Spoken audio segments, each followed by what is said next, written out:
Hello everyone and welcome to the very first vlog that I'm going to do of Gravity Falls episode 1, and I'm joined here with... It's me, it's Lewis. Hello, Yes. I'm here. Yes, with Lewis Dawn, a very good friend of mine. Yes, I'm already screwing this up. Already cannot speak. Yep.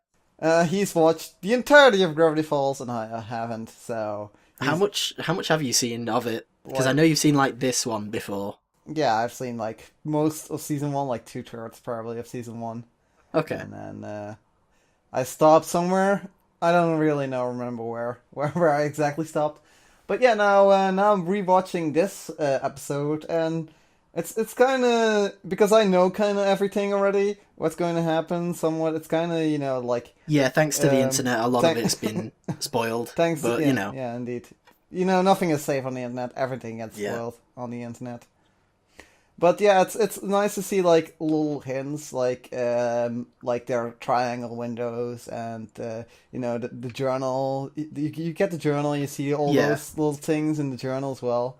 Yeah, there's a lot of themes that are set in place early on. Yeah.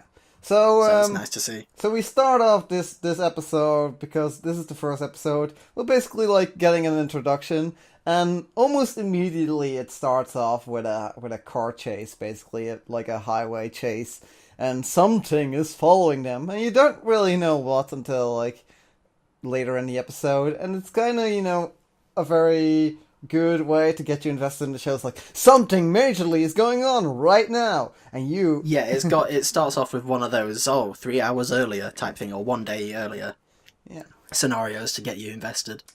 Yeah, and then we get introduced to Dipper and Mabel, and Dipper is obviously voiced by a man, and Mabel is obviously crazy. Yeah, that's the one. That's like the one major hang-up that I hear about the show a lot, is that, I can't get over Dipper's voice. It's so obvious that he's a fully grown man. It sounds so weird. But then after a few episodes, a lot of people just say that they don't notice it anymore. I didn't really have a... I know that I didn't notice it very much after a few I didn't really episodes. have a hang-up over that he is, voiced by an adult man. I did have kind of a hang-up that Mabel characters is somewhat annoying, but we'll maybe get better. I know that she gets better a little bit. She's a little bit more trying to be lovable, but, Yeah. Then of course we have their uncle or granduncle, Gruncle. Stan. Gruncle Stan. I don't really know what a grand uncle is, but we'll take it. Well, it would be your Grandpa's grandparents. brother? Yeah, your grandparents' brother. Yeah. But who goes to their grandparents' brother, really? I don't know. Maybe they don't have any other family. But yeah, at least they're sent away there for the summer. It's just, I mean, there's not really a deep reason behind it. It's just like, here's the scenario. Here's how we can get this disconnection from responsibility and family. Yeah, so basically, I know that this is 2 seasons, and probably because it's 2 seasons, it's like, these 2 seasons are the entire summer vacation, and then they have to go home. What else happened in this episode? Oh, right, basically Mabel wants to date someone, and at first she cannot find someone, and she's being very stalkery, but it's still adorable because she is a young child. Because she's a child. Yeah, she doesn't really know what she's doing, so it doesn't really come off as creepy or whatever. And no, she's eccentric. Yep. and finally she finds a boyfriend, who's named Normal Man Norman. Yes. And yeah. From the first moment you'd like, there's something off with him. This is something fishy about this guy. Yeah. And probably if you're in the supernatural world, you immediately assume that this guy is a zombie because of the way he talks, the way he acts. And according to Dipper, he doesn't blink, but I clearly paid attention after that fact, and I didn't think about paying attention to that. he clearly blinks Ooh. at some point. So you can attribute that to Dipper's paranoia, though. Yeah, that's very much his character. Yeah, and and Dipper is being paranoid, and he also found this journal in the woods. in a metal tree. In a metal tree, isn't Yeah. that interesting? People who have already seen the whole series. Yep. And when you first see it in the metal tree, there's like this old thing that looks like an old radio, but it's not. Yeah, And, like repurposed radio or old radio. So Yeah. the switches do other things and than radio things. yeah, he pushes the two switches, and another hatch opens up, which contains the book, and the book is all dusty, and pretty much it's almost a miracle that that book is even still intact. Yeah. Let's just assume it was sealed in like a environment that doesn't allow it to decay, an oxygen-free environment. And because this Dipper has this journal is full of all sorts of supernatural things that's going to happen. He's like, oh, it's basically a zombie. And they really do this fake out, and it's like, here, choose this, and it shows gnomes, and then he switches pages. It's like, no, it's a zombie, which which is like really good when you're watching it for the first time.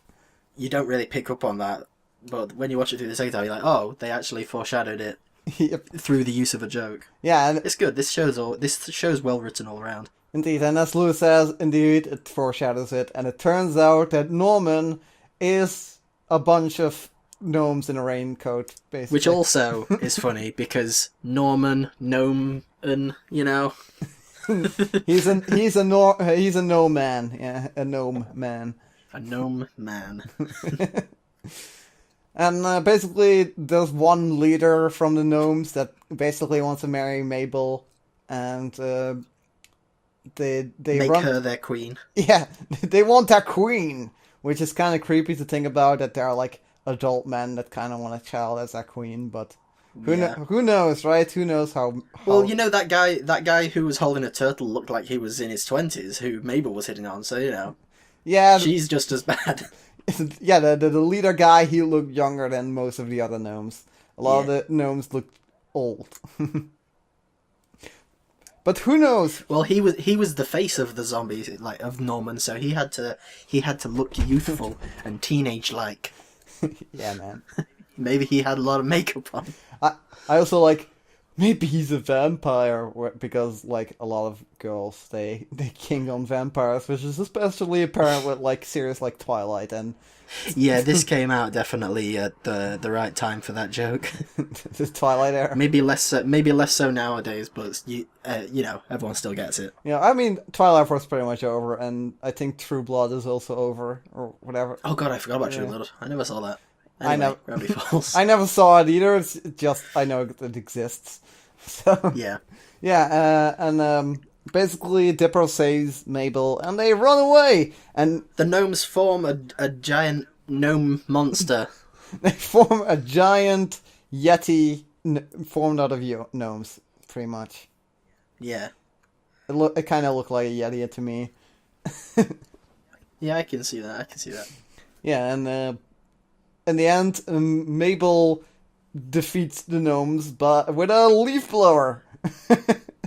Which she used earlier in the episode. Yeah, she used it earlier in the episode, so it's also like, here's a comeback joke, you know, like...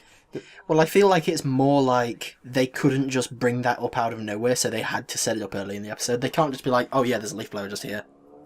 So, you know what I mean? Yeah, man. I know what... Could that motorbike be louder, please? I think that motorbike is running away from a bunch of gnomes.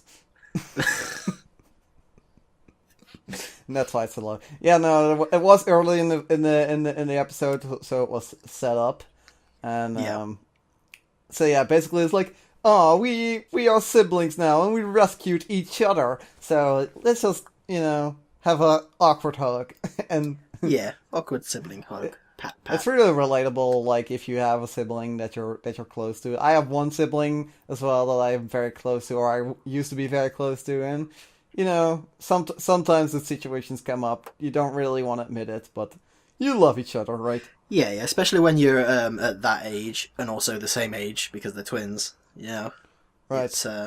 Was that conveyed? I don't remember. What, that they're twins? Yeah. Actually, I'm not sure if it was conveyed that they're twins in this episode.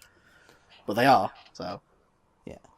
They're twins, but He said his sister Mabel, but I didn't think He might have said to his... I'm not sure. I didn't. Oh, I'm not well, entirely whatever. sure. It's established later on, at least, I suppose. I suppose. I suppose. And then it ends like with Dipper writing in the journal. It's like nothing is as it appears in Gravity Falls, because this is a mystery show. And then and then it ends with Grunkle Stan going into a mysterious room hidden behind the vending machine. Yep. I do like those like certain moments. Grunkle Stan is probably my least favorite character at this moment because he's just a con artist. Yeah. There's that one guy. But, in fairness, I understand why... Yeah, you don't care about any of the other characters, at least in the first episode, because the first episode is just, like, trying to establish the Dipper and Mabel. And then the other characters are explored throughout the series. Indeed. And there are, like, idiot humans there, and there are two employees. Do you mean Seuss? There's Seuss, who is an employee, and there's a girl. I do kind of like Seuss because he was like, he's an idiot. He's a lovable goofball. He kind of knows what he's talking about. Maybe like you shouldn't really tell those things to kids because I don't know. But I do like it. Like I do like the fact that he gave advice and just walked off backwards. Yeah.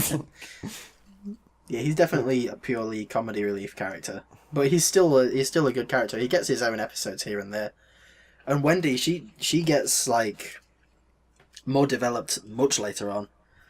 Yeah, there wasn't it's a really shame, actually when you think about it. But there wasn't really much to the other character. Yeah, the girl. There wasn't really much there. Yeah, she was just a girl. Mm-hmm. She's just typical lazy teenager with a summer job.